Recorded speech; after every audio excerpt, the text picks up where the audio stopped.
Hi, everyone. I'm Daniel Valencius. I'm VaynerX's Senior Manager of Culture. Pride is one of our community resource groups, and through the volunteer efforts of our Pride leads, our Pride members, we've been able to take our passion and turn it into our very first panel hosted here at the center. Happy Pride, happy Pride. At Vayner, we aim to create a culture of belonging and bravery, and I'd like to just give a big clap up for every single person in this room.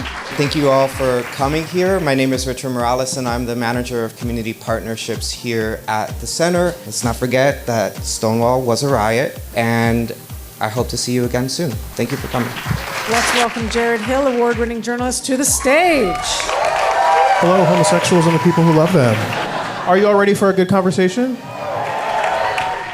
Let's just jump right in. I want to know what your favorite things are that come from gay culture that you've seen in the mainstream culture. There's a meme just that's literally gay rights, gay rights. Gay rights. Gay rights. Talk about pendulum swinging. And I really think like people like allies like Lady Gaga, like allies in the mainstream, really speaking out kind of gets young people engaged, and then media people pick it up. When you think about the democratization of information currently in the way we are now, like 20 years ago, I had no access to Instagram, Twitter, YouTube. There was no place for me to look online and see somebody else that I thought I looked like or acted like or talked like. All of a sudden you're like, okay, there are other people like me. I can show up this way.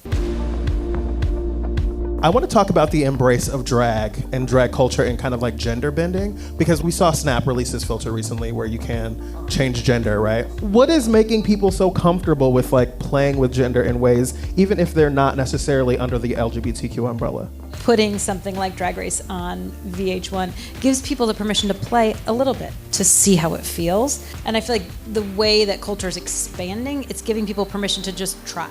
Luckily, we're finally getting to a place where there's so much more room to be celebrated for living exactly how you want to live. We all have multitudes inside of us. What we forget is that these boxes, these like you can only be this kinds of definitions, are equally as oppressive for heterosexuals. We live in this bubble of toxic masculinity. You have people saying, hey, this is who I am unapologetically, and I'm going to live my truth. And I think that shows bravery and courage.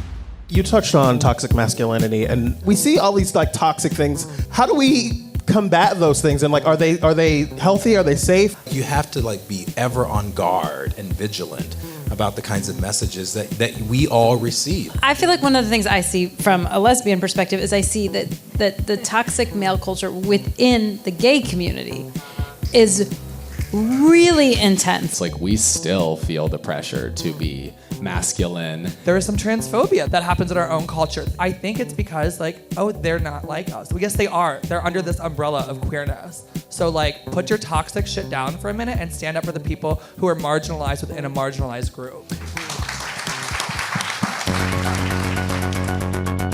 How do we delineate appreciation versus appropriation? It does stem back to acknowledging where things have come from. Like, I don't know if you all are familiar with the term digital blackface. A lot of the ways in which black women emote are they're exaggerated, they're over the top. When they're talking about sadness, they're really sad. When they're like happy, it's, well, a lot of people like to pull clips from people in impoverished areas and then turn them into reaction gifs. Like, that's somebody who actually is going through a really traumatic situation, and now we've taken it so far away from its meaning and are just throwing it around the internet willy-nilly, and I think it desensitizes us to the real issues at hand. It's not to say you can't share gifts when you're feeling something, but it's like, look at the context in which that stemmed from. That should be acknowledged. So when Vanessa Hudgens says, I'm really into voguing these days, she should follow it up with, because I saw the House of LaBeija do like a fierce like thing, you know? You can just appreciate something and not touch it or try to make it yours or try to gain something from it.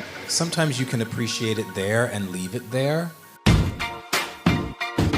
Christina asks, as allies, what is the best way that we can support you without making it feel like we're encroaching on your culture?